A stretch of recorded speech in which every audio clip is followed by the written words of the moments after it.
Eh bien, salut à toi et bienvenue. Hey, c'est monsieur Chris pour une toute nouvelle vidéo, les gars. Et aujourd'hui, je se trouve une vidéo qui fait suite à une autre vidéo, mais c'est aussi indépendante à celle-ci. C'est en fait comment avoir son premier bec droit et surtout comment l'héberger et comment bien l'héberger. Si vous arrivez dans cette vidéo avant l'autre vidéo, si vous cherchez un bec droit, allez dans l'autre vidéo. Et si vous cherchez un bec crochu, restez dans cette vidéo. Si vous ne savez pas, restez aussi dans cette vidéo. Vous serez très content sans aucun doute. Donc on va commencer tout de suite avec, déjà il y a deux classifications d'oiseaux, comme je le disais tout à l'heure. Il y a les becs droits et les becs crochus. Comment savoir si tu as un bec droit ou un bec crochu? Et ben, les becs droits, ce sont les canaris, les padas, tous ceux qui ont un bec droit en fait, et les becs crochus, ce sont les perruches, les perroquets, etc. etc. Par exemple, magnifiques perruches ondulées qui ont un bec crochu. Comme vous voyez, un bec crochu. Bon, avec ses potes, voilà. Donc, alors, comment aménager un truc pour ces becs crochus? Alors, déjà, il faut savoir que si vous avez choisi la classification des becs crochus, vous êtes en même temps les plus. Vous voyez qui s'amusent là. Je vais vous expliquer tout ça tout à l'heure. Non, ils vont tous le suivre. Les joies des becs crochus. Bon, non, il ne faut pas les suivre. Voilà.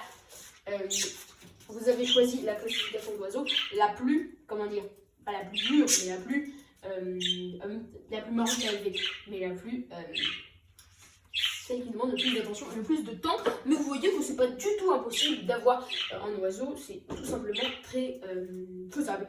D'où le titre de cette vidéo. Donc voilà. Donc, les becs droits, les becs crochus sont des oiseaux qui sont super sympas à élever. C'est les oiseaux où vous pouvez avoir le plus d'interaction avec eux. Par exemple, vous allez jouer en prendre un au pif, un chouchou, voilà, une petite femelle. L'autre jeune, hein, voilà. Vous allez pouvoir, bon, ça demande un peu de travail. Je vais sortir une vidéo bientôt sur comment apprivoiser les oiseaux, voilà, de A à Z. Mais vous pouvez aller voir ma vidéo que j'ai tournée il n'y a pas longtemps, et que j'ai postée d'ailleurs, comment apprivoiser les oiseaux, la partie 1, quoi, la partie la moins. Vous allez pouvoir les becs crochus. À la fin, à l'aboutissement de cette apprivoisement que vous allez pouvoir voir dans la vidéo, vous allez pouvoir faire ça, vous allez pouvoir les garder quand vous regardez un film, même voilà, dans la rue, même ils vont pas s'envoler. Hop. Super sympa, vous voyez, comme ça va. Mais ça demande plusieurs aménagements et on va voir ça dans cette vidéo. Donc avant de tout, il faut savoir que ces oiseaux-là ne vivent pas là, ils vivent dans une cage que vous avez déjà vu d'ailleurs qui est à l'extérieur. Donc en fait c'est pour ça qu'ils sont très beaux. Quand ils vont vivre à l'intérieur, ils vont être un petit peu moins beaux, ils vont les suivre. Pourquoi ils vont être un petit peu moins beaux? Parce que leur plumage va être moins fourni. Vous voyez que là, cet oiseau par exemple là, il a un plumage qui est irréprochable. Il a un duvet. Vous voyez qu'ils ont un plumage super garni et c'est ça qui est beau.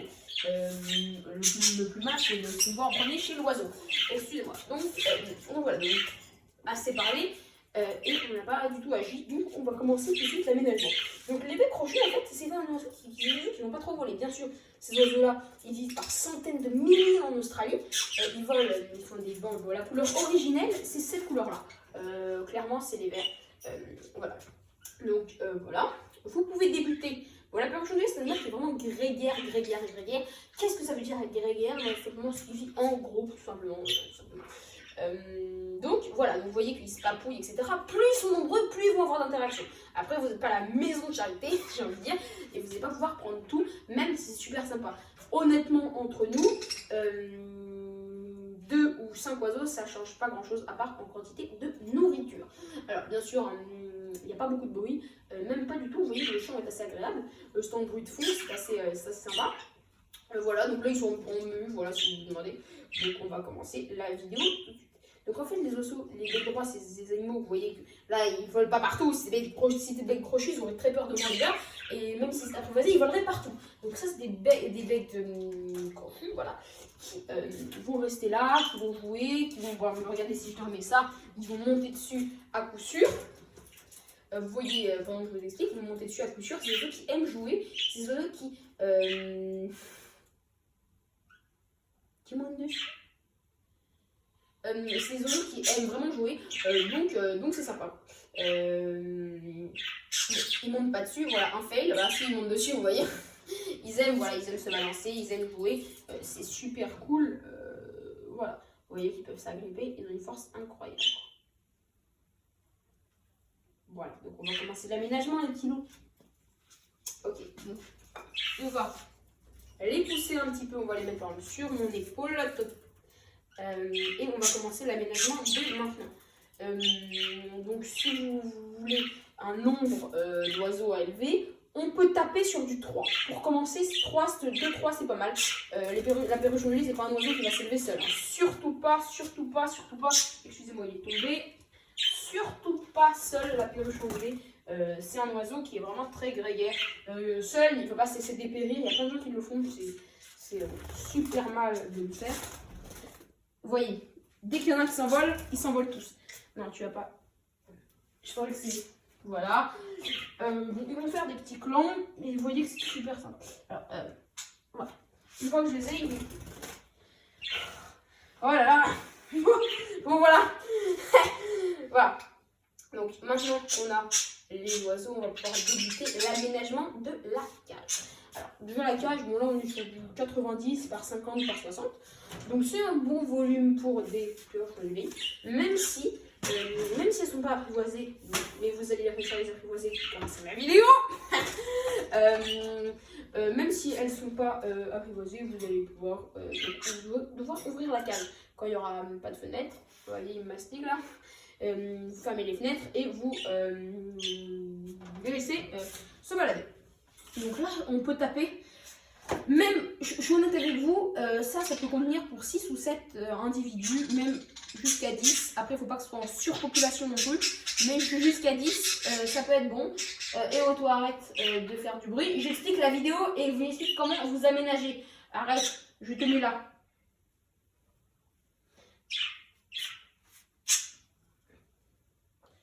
Bon, je vais les mettre là, ça sera plus simple. Vous voyez qu'il n'y a pas des conflits, mais des petits accros. Et c'est ça leur vie, quoi. Vraiment. Voilà, chouchou, il va venir ou quoi, là? Chouchou. Voilà. Donc, en fait, ce sont des oiseaux qui ont toujours les mêmes besoins qu'un oiseau. Manger, ils vont manger quoi? Ils vont manger ça. Mélange gould. Moi, je rajoute de la pâté fortifiante que j'utilise en extérieur. Où vous allez le mettre? Et bah, c'est très simple. Dans la porte de votre cage, vous clipsez ça. Normalement, c'est une baignoire, mais pour les becs crochus, c'est parfait. Vous mettez ça là et c'est cool. Vous voyez qu'ils ont tous envie d'être au même niveau parce qu'ils sont. Voilà, ils sont. Voilà. Donc, on va aménager ça tout de suite. Pour l'eau, vous prenez ça et une baignoire. Donc, la baignoire, vous prenez ça. Il ne faut pas que ce soit translucide. Juste vous mettez ça, ne mettez surtout pas d'eau dans les mangeoires transparentes, ils peuvent se noyer. Les becs crochus, je ne sais pas, mais les becs droits en tout cas c'est sûr, donc ne prenez pas le risque. On va mettre ça, l'eau après, une fois qu'on l'aura aménagé. Donc en fait, ça c'est des oiseaux qui vont aimer manger, mastiquer et se poursuivre. Donc on va leur mettre une branche, c'est important, vous la laissez sécher. Et ça sera très bien. Ils vont avoir peur. Ils vont s'envoler. Voilà. Donc, j'ai pas parlé des plateaux. Les plateaux, bah, vous ne mettez pas de journal. On n'entend pas ça souvent. Mais ne mettez pas de journal. Faites-moi confiance. Si vous mettez du journal, ça va se crader. Il va y avoir de l'eau dedans. Enfin, catastrophe. Alors, toi, tu reviens, s'il te plaît. Merci, tôt. Alors, je vais les mettre là, vous allez voir qu'ils vont tout de suite commencer. Alors, il faut stabiliser tout ça. Comment le faire? Vous enfoncez dans un barreau. Les bases, je les ai vraiment expliquées dans ma première vidéo. Là, je repasse en revue ce qui est spécifique pour eux. Donc, on va les mettre là. Si on les met tous là, vous allez voir qu'ils vont rester. Alors, toi, s'il te plaît, je reviens. C'est tout le temps comme ça, les becs crochus, vous inquiétez pas, c'est pas juste pour la vidéo qui sont comme ça. S'il vous plaît, les oiseaux. Voilà, et on va les mettre tous à l'intérieur. Comme ça, je vais pouvoir vous expliquer ça tranquillement.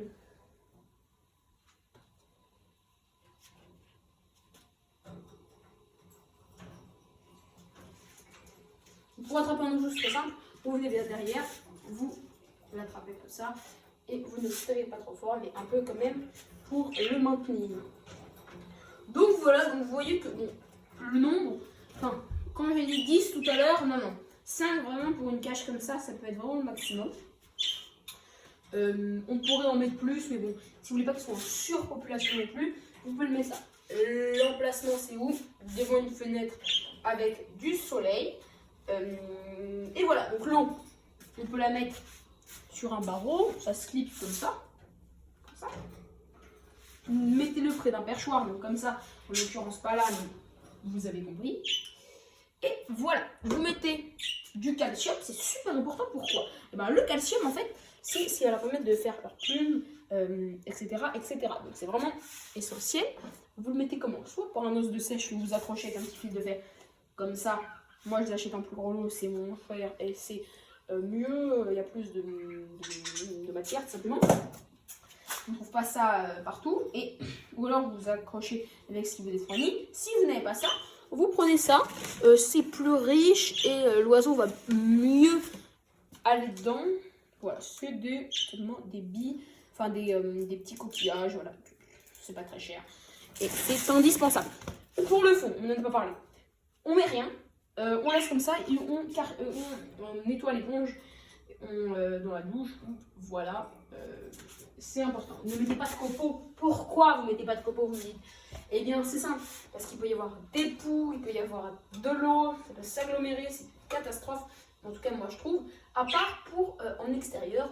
Alors là, c'est différent. Mais ne mettez surtout pas ça en été. Dans les nichoirs, vous pouvez